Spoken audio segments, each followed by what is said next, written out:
Oi, Ruth. Oi, E aí? e Como aí? estamos? Estamos em plena primavera.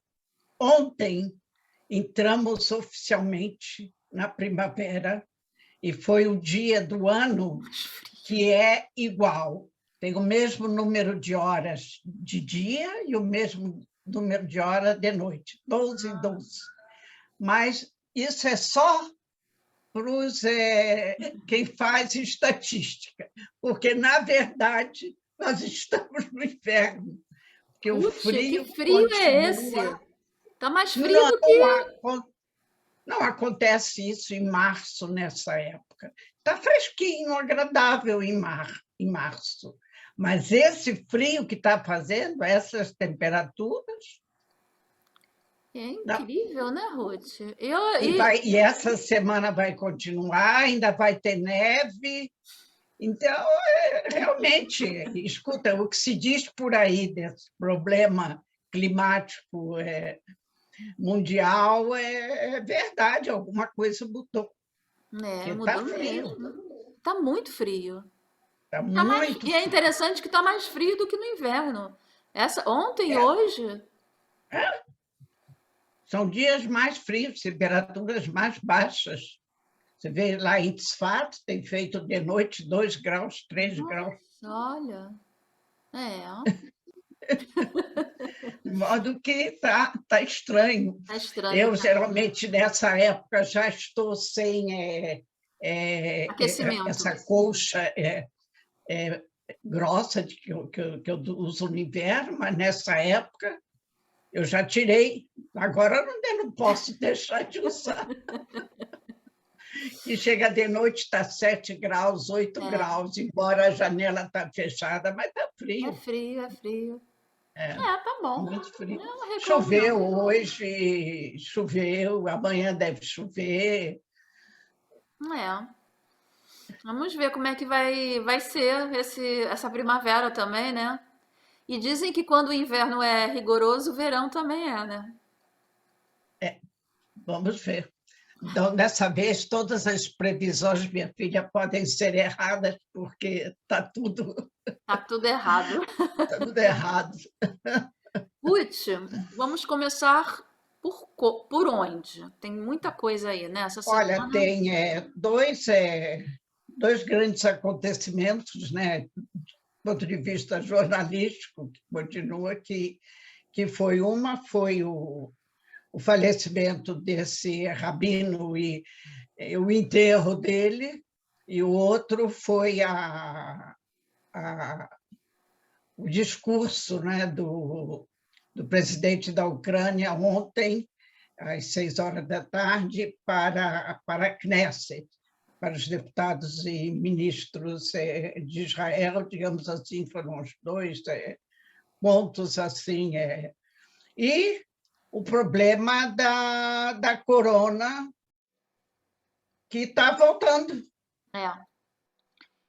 Eu de queria. modo que o problema tem, fora isso, né, continua a mesma discussão com relação ao acordo lá com o Irã e o desagrado de Israel, assim, pela primeira vez, contra o presidente Biden.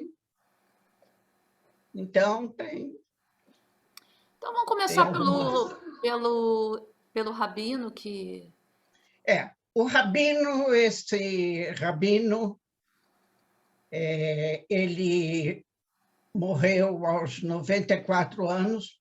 Ele era o rabino chefe da corrente de Lita, que é uma corrente, Lita, um nome de um país, a Lituânia, e que ele era de lá. O Hassidismo tem muitas correntes, e cada corrente tem sempre os seus rabinos que eles se projetam mais ou menos de acordo com a capacidade intelectual dele, de acordo com o conhecimento dele. esse Rabino Kanievsky, a diferença entre ele e os demais das outras correntes que estão no momento, né, em foco, é que ele era um rabino que não tinha nenhum cargo oficial. Ele não era diretor de nenhuma yeshiva superior, ele não participou não tinha cargos políticos, como você tem rabinos muito proeminentes, que são muito importantes também na política partidária dos Haridim. Embora eles próprios não sejam deputados nem ministros, mas eles são participantes políticos ativos. Esse não. Ele não era nem como professor, nem como político, e sim como um grande estudioso da Torá. Chamavam ele de Sar a Torá, ministro da Torá, que a vida toda esse homem estudou. Estudava em casa, não na yeshiva. Era uma pessoa de parcas possibilidades financeiras, muito modesto, e vivia, dizem, né, num apartamento lá em Bnei Brak, pequeno, muito simples, e a casa dele era verdadeiramente um lugar onde todo mundo que tinha problemas e queria ouvir uma opinião, receber um conselho, ou pessoas que estavam necessitando de bênçãos, porque ele tinha também um lado místico muito forte, muita gente acredita, e pedem bênçãos dele, e para pessoas doentes. É engraçado porque isso no judaísmo, eu não sei, é uma coisa diferente, né? Não é uma coisa comum.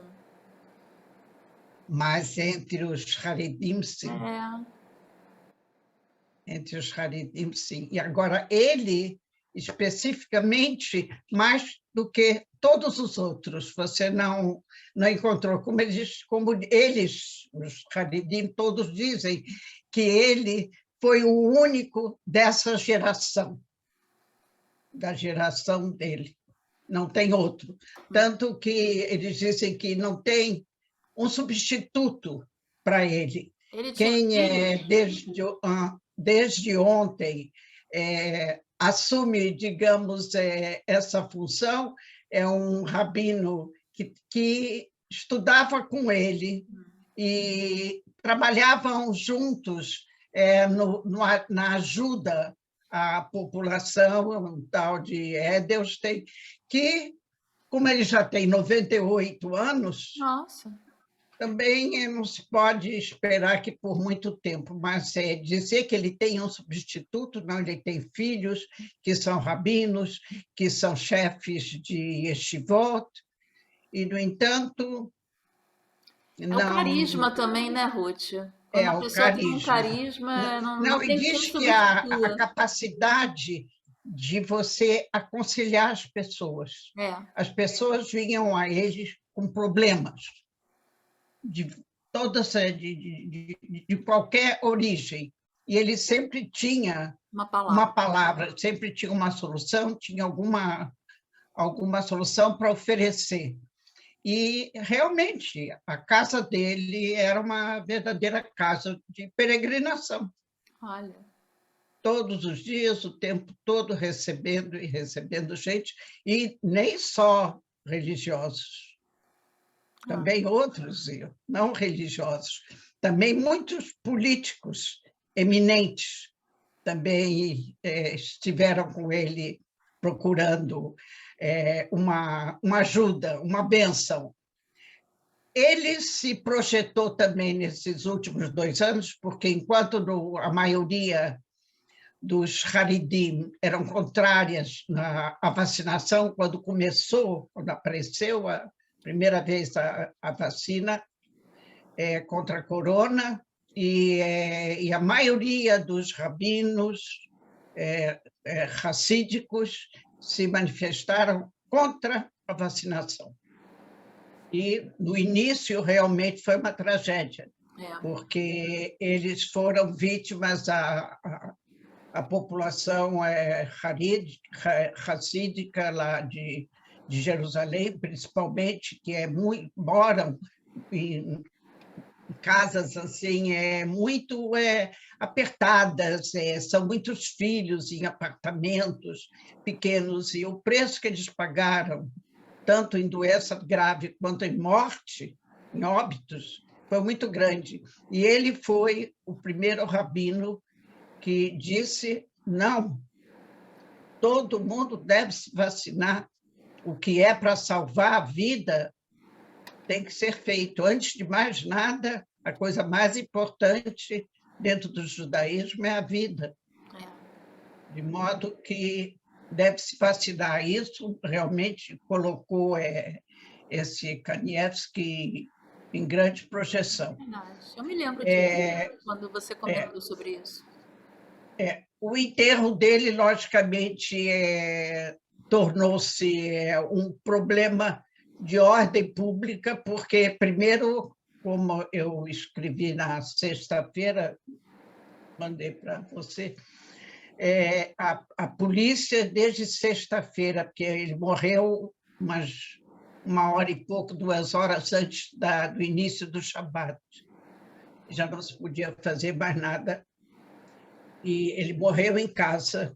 Ele não estava assim, doente de ter que ser hospitalizado. E a polícia previa que ia ter 1 milhão de pessoas no enterro, e começaram já a comunicar quantas estradas seriam fechadas, porque viriam os adeptos dessa corrente Litaí de todo o país, e estava esperando também do exterior, como realmente vieram muitos do exterior. E, então, eles precisavam deixar as passagens livres, porque todo mundo que viria de fora do Exordano, do centro de Israel, do norte, do sul, viriam de ônibus. Eles iam alugar ônibus, e o fato é que tinha mais de 1.000 ônibus alugados, trazendo gente, porque cada ônibus tem no máximo entre 40 a 50 lugares. Então, a proibição desde 6 horas da manhã, 7 horas da manhã, de usar a estrada 4, 6, 2, em determinados trechos, era para obstruir completamente a chegada para o centro, porque Bnei Brak, ao lado de Ramat Gan, Tel Aviv, justamente o centro onde normalmente já tem uma confluência muito grande de tráfego e um congestionamento normal, todo dia.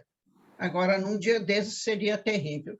No final das contas, não teve 1 milhão, uns falam em 500 mil, outros falam um pouco menos, outros falam um pouco mais, mas o fato é que teve bastante confusão no tráfego. Mais de 100 escolas na região, escolas primárias e ginásio, simplesmente comunicaram aos alunos que a aula seria dada por Zoom, porque a maioria dos professores e os próprios alunos teriam dificuldade de chegar. Determinadas universidades também fizeram em Zoom, jardins de infância não pode fazer Zoom, mas tiveram que fechar. Isso aonde? Isso você está falando em que local? Nessa área de Tel Aviv, Ramat Gan, Bnei Brak. Entendi. Nessa área, porque as pessoas não iam poder chegar, entendeu? E como isso ia se arrastar por todo o dia, primeiro eles anteciparam o horário do enterro, que é para quando chegasse, pelo menos no final da tarde, já tivesse mais livre e não tivesse ainda obstrução no trânsito até de noite.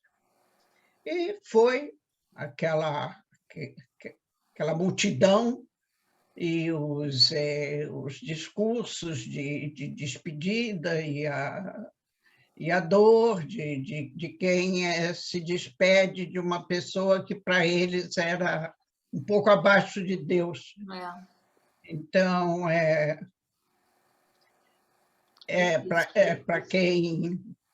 para quem sempre acreditou nele, logicamente que, inclusive, usavam a palavra desgraça que se abateu sobre nós, e eu cá com meus botões, um homem que morre aos 94 anos, está previsto que um dia vai morrer. É. Não é, Mas é porque não isso é interessante, né, é Ruth? a perda, é a Não é só perda, isso. Não é só isso. É porque era uma pessoa ativa.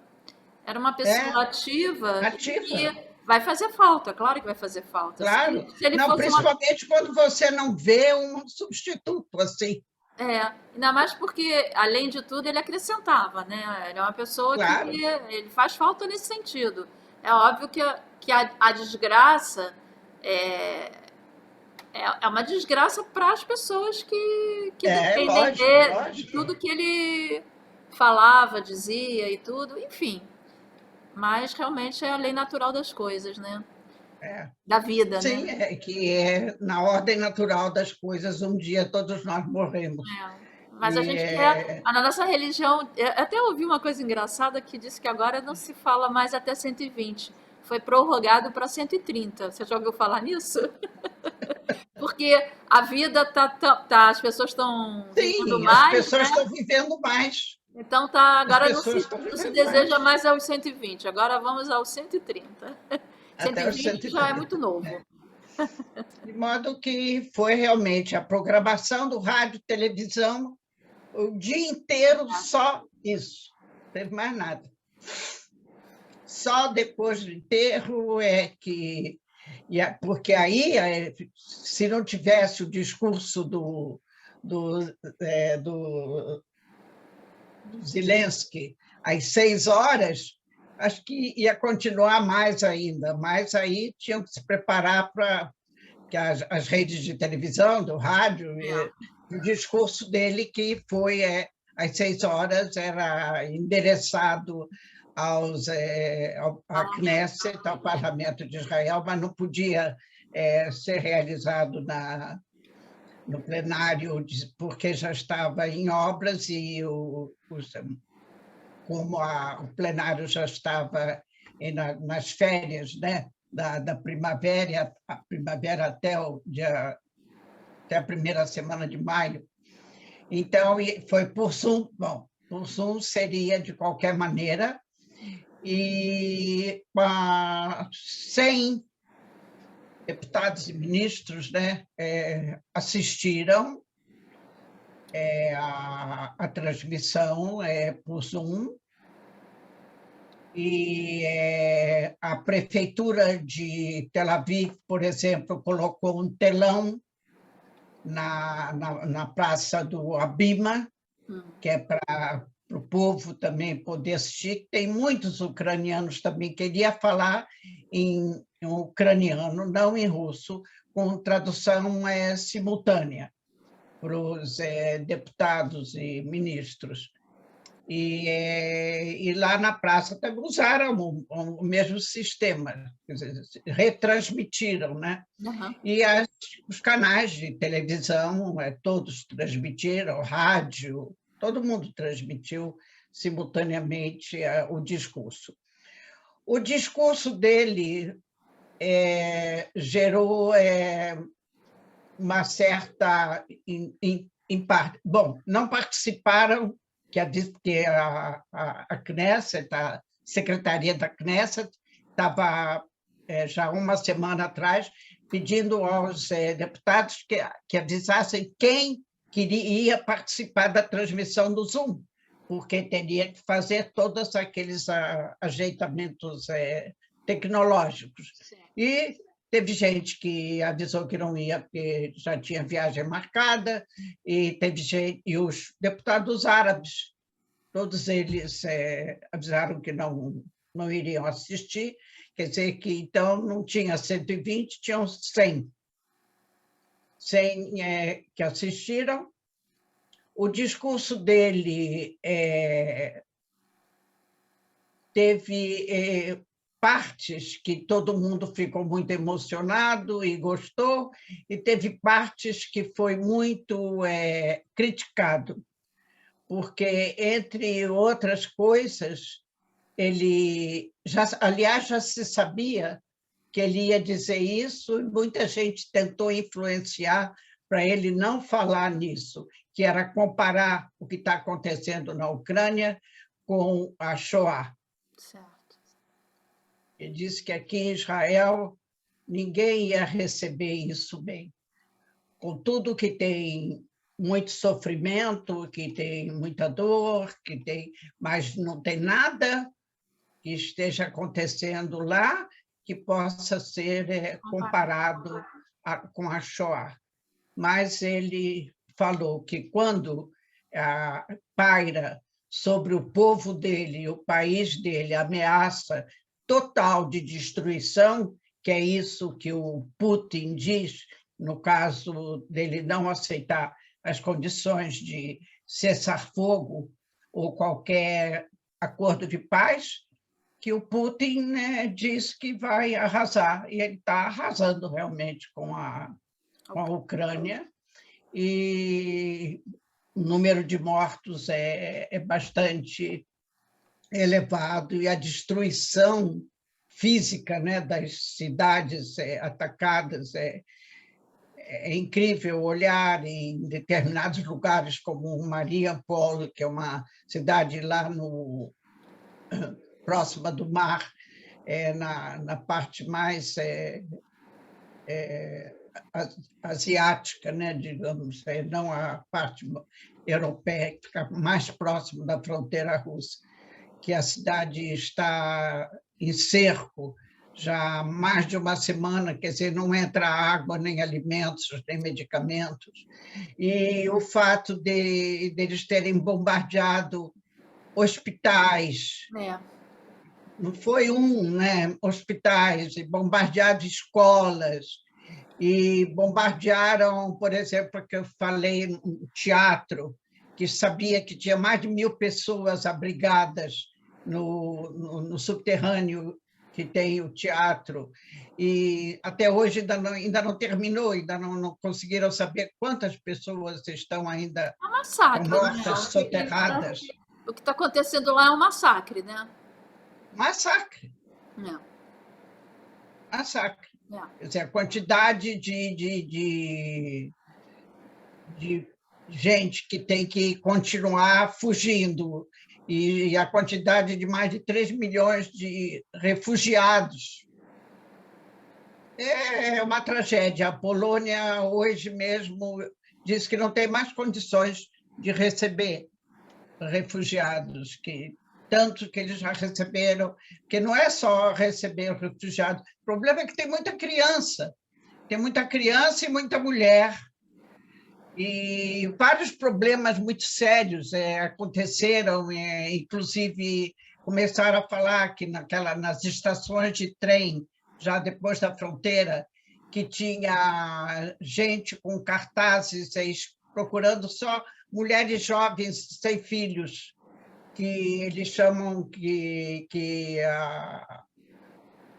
e a imprensa começou a anunciar que isso era uma forma de atrair mulheres para a prostituição,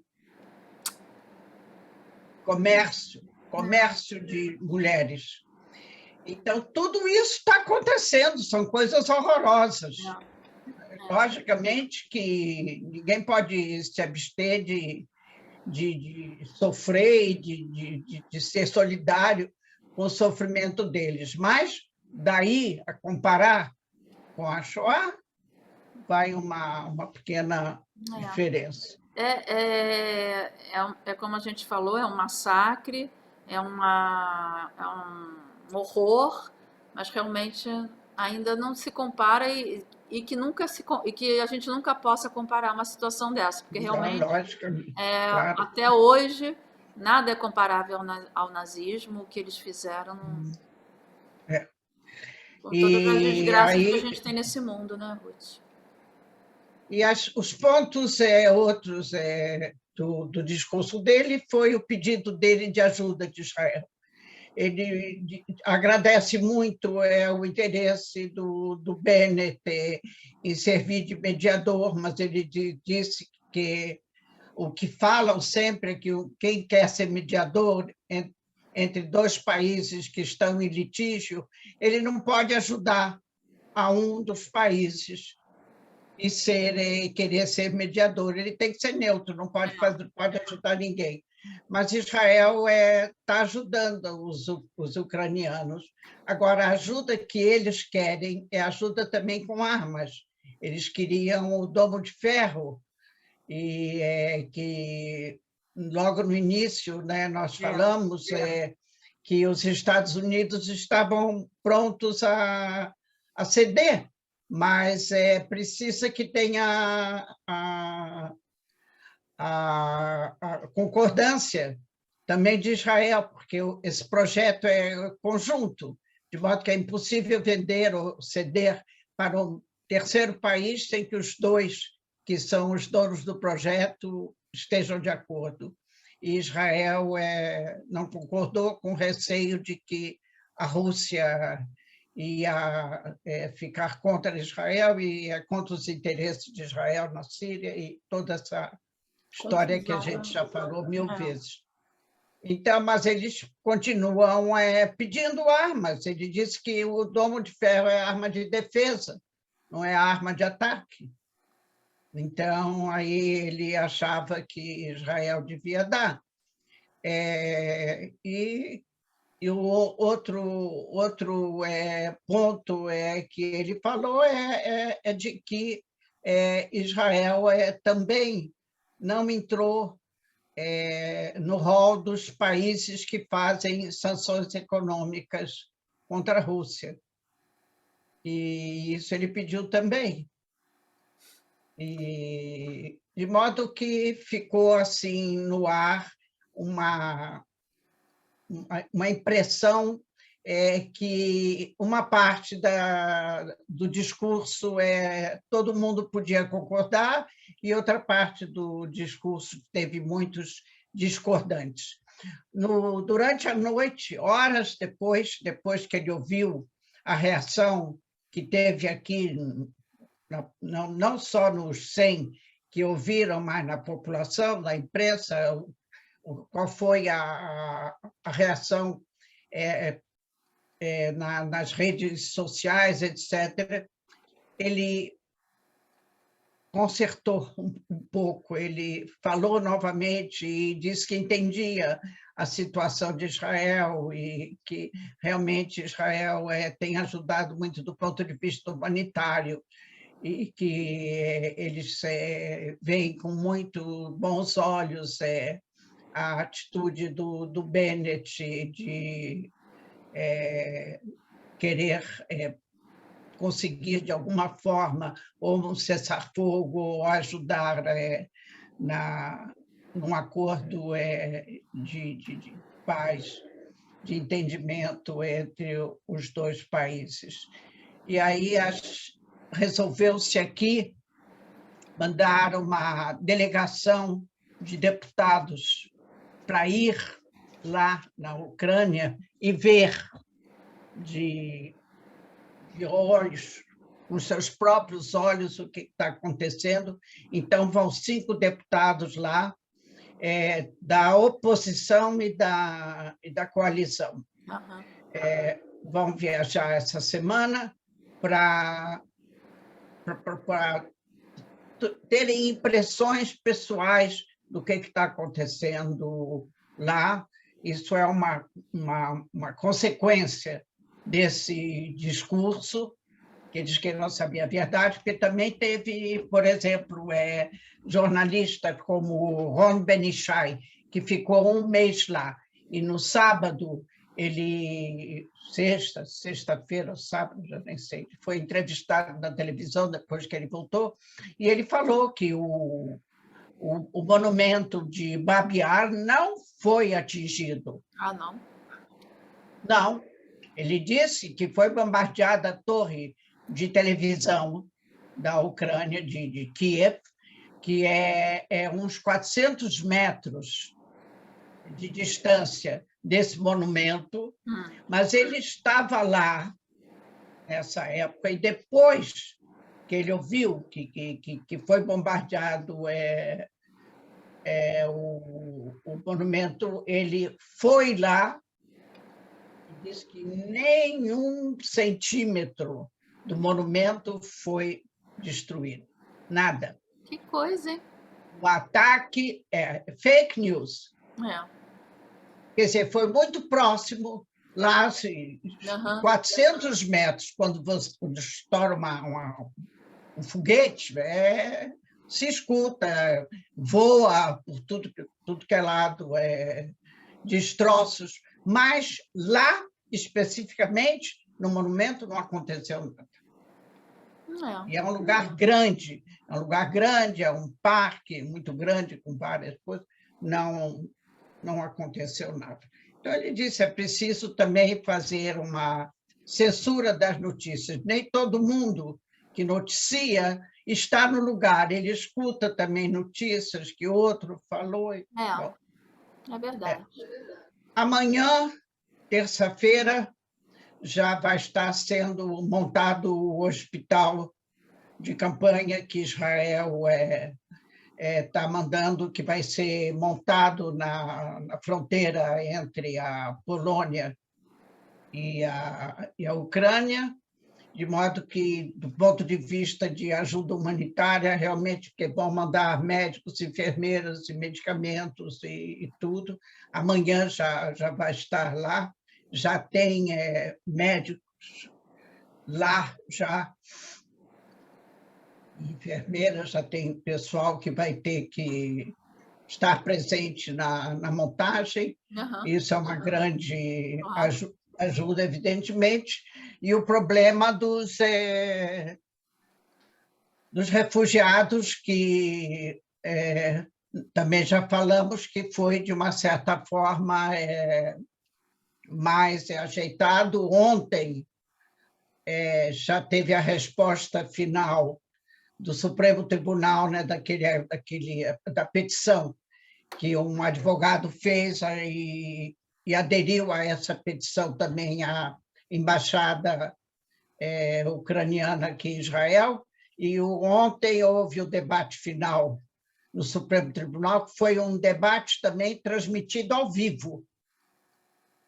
Todo mundo podia ver e escutar. Foi transmitido.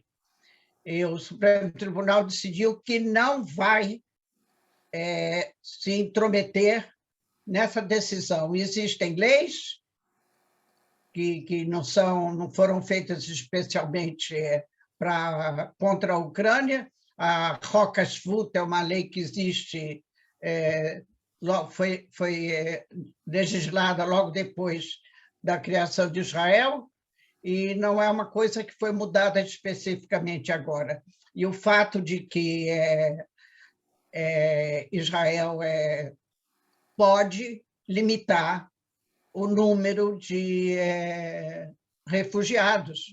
Então, ficou a critério do que foi decidido no Ministério do Interior, e tem essa autoridade específica que dirige, que rege o problema da população e de imigração, que tem um diretor que resolve, e o governo que, numa situação de emergência como essa, que não é uma situação normal, podem mudar, e não tem necessidade nenhuma do Supremo Tribunal intervir nessa discussão.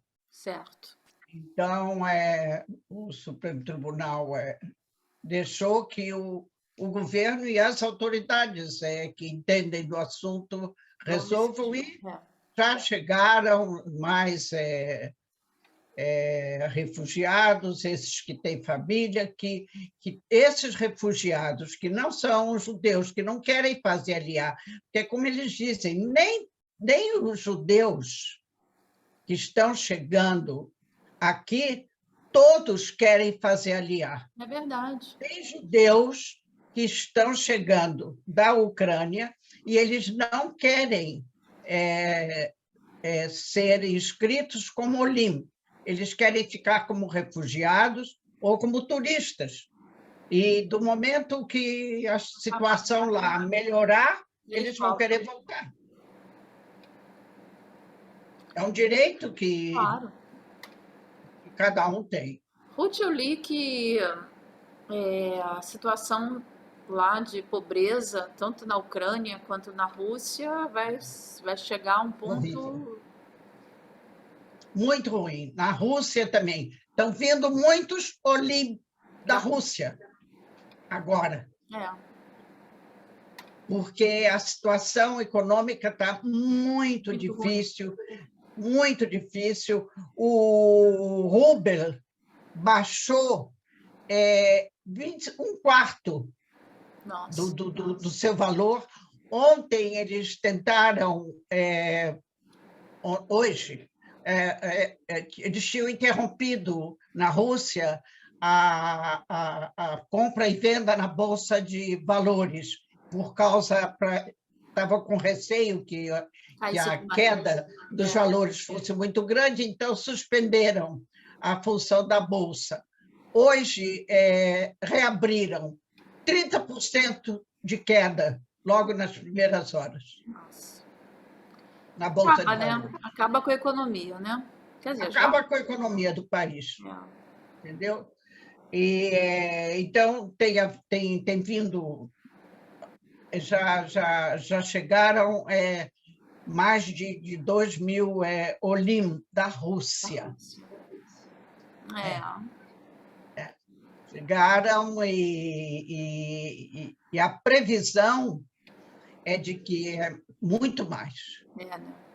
E pode chegar a 100.000. Nossa! Tanto que está havendo assim, um preparo muito grande de residências, também falei, né, de residências que estão sendo reformadas, preparadas para poder receber. Quem é olé tem que procurar, você tem que procurar dar uma solução permanente, não uma solução provisória como para um refugiado, que assim que a situação lá melhorar, ele vai voltar. O olé vem para ficar. É a impressão minha, não sei se é impressão minha, mas também está chegando muita gente da América do Sul, principalmente da Argentina. Eu tenho, pelo menos aqui no Lupana, aqui no centro aqui de Iranana, eu nunca vi tanto argentino na minha vida. Você tem notícias disso? Sim. Aqui se Sul-americanos? falou esse ano todo da corona, que pensou-se que não ia ter aliar. Mas não, a aliar aumentou. Aumentou, né?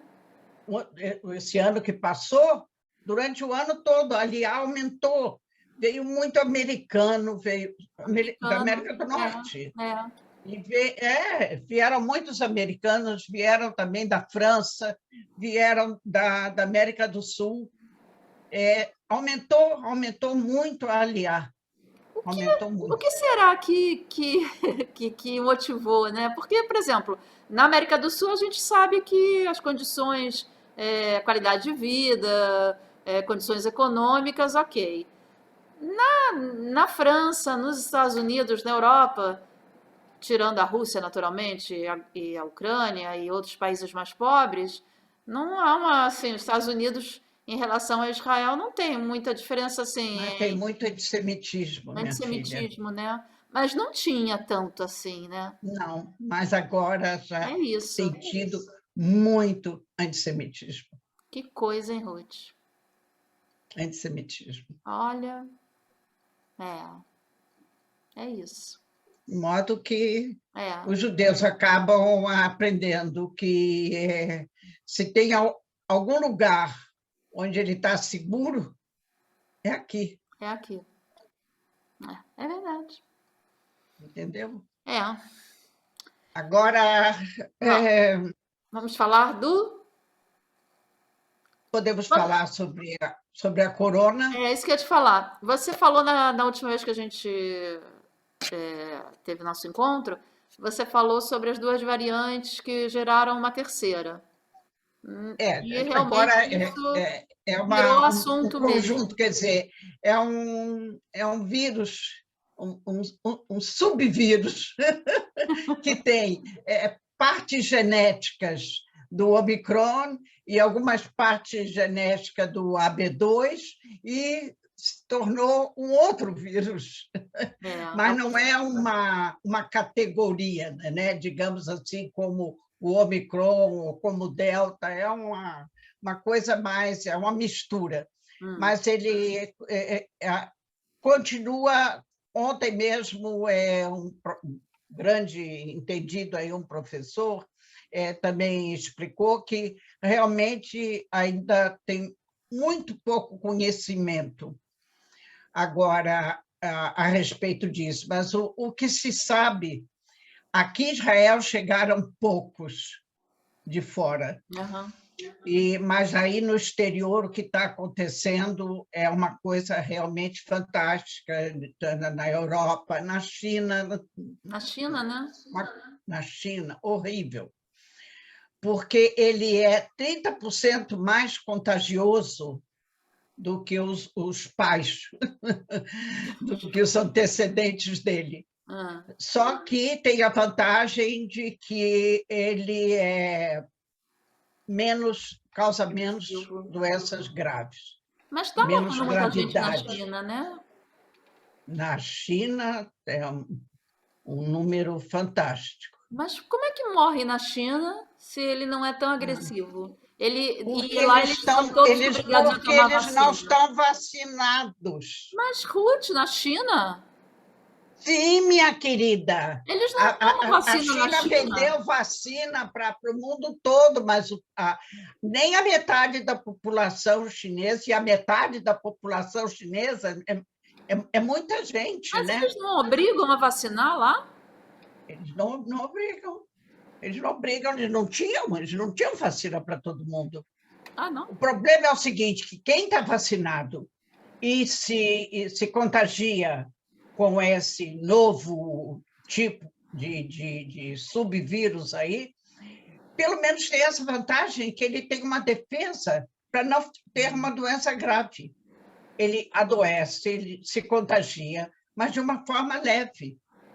Ao passo que a pessoa que não está vacinada tem normalmente, Mas que é disseram uma doença grave. Que na China Eu eles falei, conseguiram contornar a situação porque o governo obriga a vacinar, que lá não tem essa história de não vai vacinar, que tem que vacinar. não, É isso que eu estou te falando. eles não têm vacina para todo mundo. Olha. Por que aqui em Israel, por exemplo, agora, na semana passada, eu estava falando de 4 mil, 5 mil, ontem já está quase 13 mil o Nossa, número de novos casos. contagiados, de modo que aquele coeficiente de contágio já passou de 1, De um. já subiu de 1, É. 1,1. Agora, o número de doentes graves não aumentou. Por quê? Porque as pessoas, inclusive que a gente nem sabe de todo mundo que está contagiado, porque eles não chegam aos hospitais e nem chegam aos médicos, que eles veem que eles fazem um exame doméstico, compram aquele kit Uhum. É de fantástico. fazer exame em casa, vê que está positivo. Então, fica em casa, sabe que está em casa, mas ele tem o quê? Um pouco de dor de cabeça, uma coriza mais intensa, mas não tem febre, não tem nada. É uma Então, gripezinha. o número de doentes deve ser muito maior do que esse número que eu falei agora, quase 13 mil, foram de pessoas que fizeram exame, Entendi. com exame positivo. Agora, deve ter muito mais. Demais. Mas por que você não sabe? Porque, porque a doença é muito, muito leve. Eu vi ontem na Branda. televisão que estava tendo, fazendo os exames no, naquele quando a pessoa vai de carro, né? Que eles Sim, estavam, sim, é. é, Então, voltou outra voltou vez a incentivar, a né? fazer aquela quantidade de exames, no drive-in, né? É, drive-in, O isso. drive-in. Então, estão fazendo e agora estão falando que é possível que, se essa semana continuar esse aumento nesse coeficiente, eles vão passar a exigir o exame do PCR para as pessoas que desembarcam em Israel. Ah,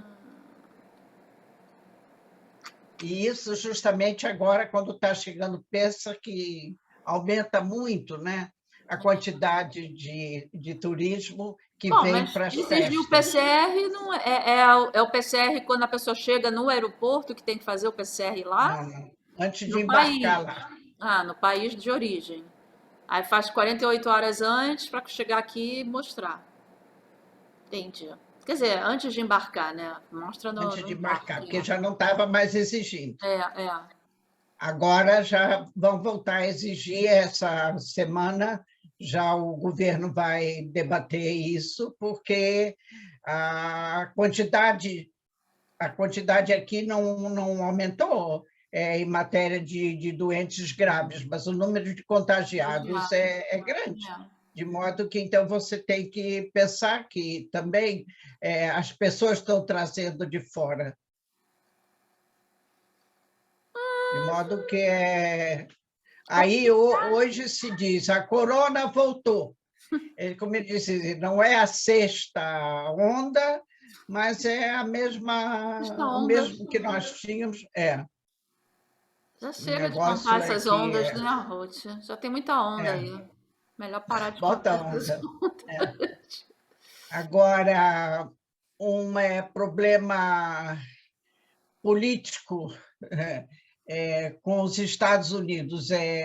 Os Estados Unidos, pela primeira vez, Israel está fazendo críticas ao governo Biden, porque nessas negociações em Viena sobre o acordo com o Irã, tem uma cláusula, né, que diz que, aliás, isso já foi no governo Trump, que foi decretado, não foi decretado, foi essa parte do exército, tem uma parte do exército iraniano que se chama a, os guardiães da revolução. Certo. É. Uhum. Então, esses guardiães da revolução, os Estados Unidos, ainda no governo Trump, o Congresso e o governo, eles decidiram pela primeira vez na história dos Estados Unidos que eles dizem que um departamento militar de um país estrangeiro é uma organização terrorista. É.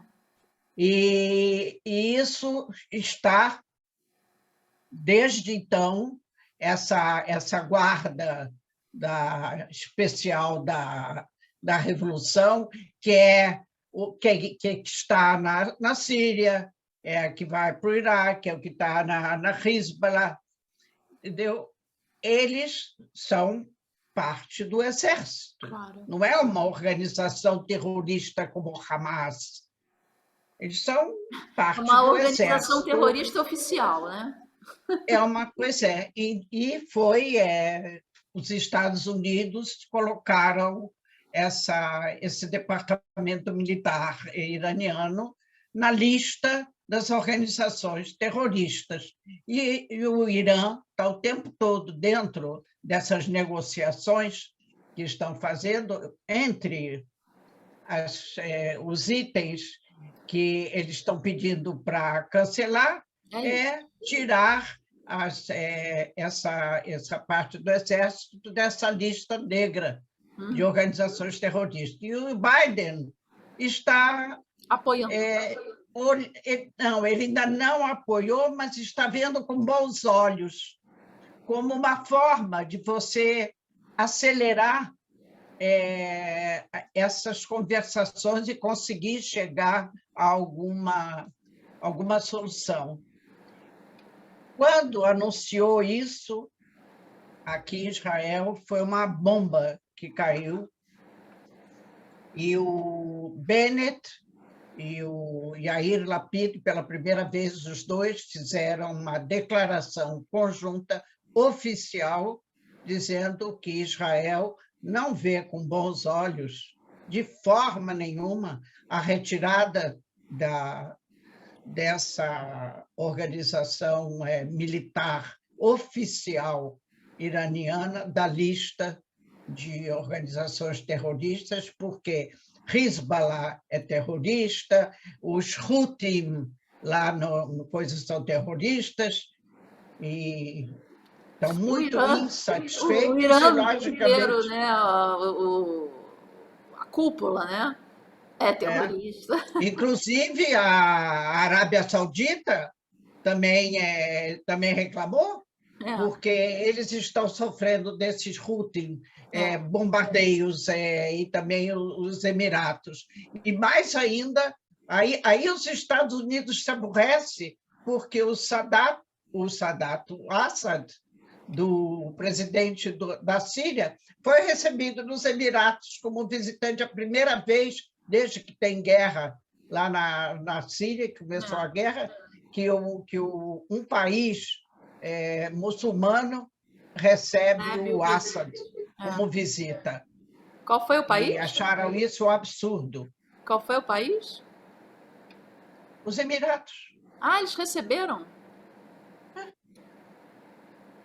Convidado pela primeira vez. Então, são coisas... Aí entra tal a história dos interesses, entendeu? Mas ninguém está satisfeito com isso. Aí os Estados Unidos estão aborrecidos com os Emiratos, porque eles um camarada como o Bashar, ele usou bombas químicas contra a população dele, contra o povo dele. Ele é o responsável pela morte de milhares de... E qual é o interesse dos Emirados em receber um presidente nessas condições? A fim de quê? O que a Síria pode trazer de benefício para os Emirados? Talvez porque eles queiram instalações lá. Ai, Ruth, isso é um emaranhado de... É um emaranhado. Realmente, a confusão só, né? E aqui em Israel estão realmente muito preocupados. Claro. Muito preocupados com essa facilidade que os Estados Unidos estão levando que, afinal de contas, eles não são parte integrante dessa comissão. Mas, se os Estados Unidos aceitam, a Europa, muito mais depressa, também vai aceitar. De modo que... Agora, se podemos falar numa coisa boa, aquele rapaz que é um ginasta, que ele recebeu, aliás, eu falei da outra vez, porque ele ganhou uma medalha de ouro em Doha, que teve um campeonato mundial, e agora teve sábado, no Cairo, o campeonato mundial de atletismo. Ele ganhou outra medalha de ouro, de modo que, com isso, como é o nome dele? É um nome tão estranho que eu nunca me lembro o nome dele. Não é o nome dele. Artios Dolgofiat. Nossa. Não consigo lembrar o nome dele. Dolgofiat, Artios. Com isso, Ele é ele grego? já tem passagem para a Olimpíada de. Opa, que bom. Ele já está na lista Que bom. dos participantes da próxima Olimpíada, com essas 2 medalhas de ouro que ele ganhou. Esse nome dele, qual é a origem, Ruth? Ah, A o origem nome desse dele nome. Qual é a é origem? o ucraniano. Ucraniano. Ele não é ucraniano, Mas a mas a família. família Ah, interessante. a origem é ucraniana. Hum. E ele é realmente, um grande ginasta, é uma pessoa, camarada, falam milhões de coisas boas a respeito da capacidade dele. Diz que cada apresentação dele em uma competição mundial, ele está melhor do que foi há 2 semanas atrás. Que Está beleza. sempre melhor. Mas não tem medalha mais valiosa do que a de ouro. É verdade, não tem. Então, o máximo que ele pode ganhar é a medalha de ouro. É. Mas ele já Tá bom, ganhou né? 3 medalhas. Beleza. De modo que o rapaz vai longe. Vai. Tudo bem. Então, Uma, é, uma boa. Deu uma sopa hoje, né? Uma sopa bem variada hoje. Ai, Ruth. bom, tem que falar. As coisas vivem acontecendo, a gente Lógico. tem que Estamos aqui falar. para isso, né, Ruth? De modo que lá da Ucrânia continua, aqui também houve 2 atentados em Jerusalém, ontem, sábado, e hoje também, e na parte oriental de Jerusalém. Hoje foram 2 soldados de guarda que foram atingidos por um camarada que veio esfaquear e foi depois preso, e no sábado foi um passante, um civil, também em Jerusalém, que também foi esfaqueado. E esse negócio continua e está gerando muita preocupação, porque agora, na outra semana, começa o mês de Ramadã, esse mês das Geralmente festas eles fazem. muçulmanas. Então, aí estão achando aqui, os responsáveis pela segurança, que talvez isso já seja uma demonstração do que vai ser esse mês. Que, primeiro, que a quantidade de muçulmanos que recebem licença para entrar no Harabait para vir rezar na mesquita de El-Aqsa, e acham que essa agitação já está sendo talvez uma demonstração do que vai ser o próximo mês de Ramadã aqui em Israel, que é exatamente também no mês de Pêssar, e Pelo tem menos eles muitos estão. visitantes de fora. É bom que eles dão um aviso e para todo mundo ficar. E aí fica todo mundo de prontidão, né? Não que E eu esteja. prontidão fica, mas você vê que esse tipo de terrorismo individual, Não tem como. faca, você não tem como Como prevenir evitar? isso. Você não sabe de onde vem, né? É o tal lobo solitário. É o lobo solitário. É. De modo que você não sabe de onde é que vem, onde é que vai, de modo que realmente é um problema sério. De modo que a gente espera que esteja bom, que esteja tudo bem. Sim. Vamos ver. É isso aí. É isso, minha amiga. Vamos lá. Vamos dando continuidade à nossa semana. e esperando sempre que quinta-feira a gente tenha boas notícias, que o número de contagiados caia, que o número de Tomara, atentados tomara. Uau! acabe e que a guerra acabe e a gente só possa dar notícia boa. Sempre Tá. assim, temos que ter esperança. Vamos ter esperança. É isso, Ruth. Ok, Muito obrigada, tá? então tá, tá. Beijo. Como sempre, um prazer conversar contigo. Eu que tenho prazer de ouvir suas notícias, de ouvir você, seus conhecimentos, sempre acrescenta muito.